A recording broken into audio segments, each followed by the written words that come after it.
大家好，今日我哋要一齊挑戰去睇一本被譽為人類文明終極說明書嘅巨著《Guns, Germs and Steel: The Fates of Human Societies》。中文譯名係《槍炮、病菌與鋼鐵》。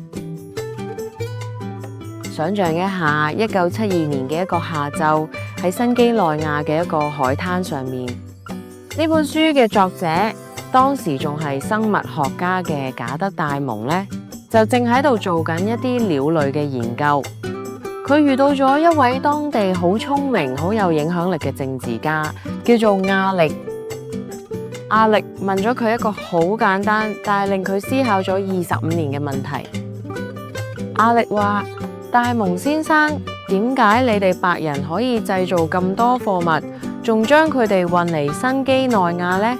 而我哋黑人自己點解冇自己嘅貨物呢？呢個問題背後隱藏住一個好殘酷嘅歷史觀察。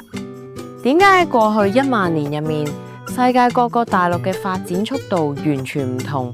點解係歐洲人帶住槍炮去征服美洲，而唔係印第安人跨越大西洋去征服歐洲呢？喺好長一段時間入面，西方嘅主流答案係種族優越論，即係暗示某啲民族天生比較聰明、比較勤力。但作者賈德戴蒙話呢個完全係一種偏見喎。喺呢2集嘅導讀入面，我會帶大家跟住作者嘅邏輯去拆解一個震撼嘅真相：人類文明嘅強弱其實係一場地理同環境嘅博弈。今日第一集，我哋先嚟睇下點解有啲大陸抽到咗頭等獎，即係好似香港人成日講嘅贏在起跑線。而有啲大陸呢，由一開始就注定要喺一堆泥濘入面掙扎求存。要理解文明，首先要理解糧食。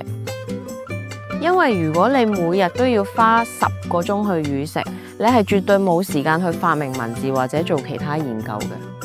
文明嘅前提係必須有糧食盈餘，但係咪每個地方嘅人只要努力耕田就可以得到回報呢？答案好明顯係唔會嘅。作者指出，全世界大約有20萬種野生植物，但入面只有極少數有被馴化嘅潛力。最理想嘅作物要具備幾個特點：產量高、營養豐富、易於儲存，仲有最重要嘅一點，生長週期要短。喺全世界幾萬種植物入面，種子最大、最優質嘅大種子作物只有56種。歐亞大陸同地中海地區係擁有32種嘅，入面包括咗改變世界嘅小麥同大麥。而美洲呢，只有5種，主要係玉米。澳洲呢，仲少，只有2種。大家試想象下，1萬年前嘅中東嗰度嘅祖先，只要隨手喺路邊採集，就可以得到高蛋白質嘅小麥。而美洲嘅祖先，佢哋面對嘅係一種叫類玉米草嘅野生植物。最初嘅玉米只有人嘅手指咁大，要經過幾千年嘅人工改良，先可以勉強養活一個人。呢個就係起步點嘅不公平。歐亞大陸嘅人好快就搞掂咗溫飽問題，開始建立城市，分工合作。而其他地區嘅人仲喺度同低熱量嘅野生植物搏鬥。文明嘅齒輪喺1萬年前就已經因為呢粒細細嘅種子拉開咗距離。好啦，有咗植物，我哋仲需要動物。想象下，如果你有一隻牛幫你耕田，你嘅生產力會提升幾多倍呢？如果你有一隻馬可以騎，你嘅軍隊可以去到幾遠呢？但係點解非洲人冇騎馬打仗？點解美洲人冇養美洲豹做寵物呢？作者提出咗一個好出名嘅理論，叫做安娜卡列尼娜原則，係源自托爾斯泰嘅小說《幸福的家庭都是相似的，不幸的家庭各有各的不幸》。同樣地，適合被馴化嘅動物必須要同時滿足6個條件。第一，食性，唔可以食肉喎，因為養一隻食肉獸成本實在太高啦。第二，生長速度，唔可以生得太慢，例如大笨象係要養15年先可以用到。第三，性格，唔可以太神經質，例如羚羊呢，一驚就會撞牆死咗。第四，要願意喺圈養環境入面交配。某啲動物，例如獵豹咧，喺人面前係唔肯生仔嘅。第五，要有社會等級，佢哋要習慣跟住領袖，咁人類先可以做佢哋嘅新領袖。最後咧就係唔會一見人就咬。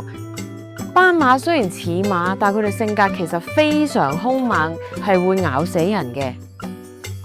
全世界14種成功被馴化嘅大型動物入面，竟然有13種係來自歐亞大陸呀！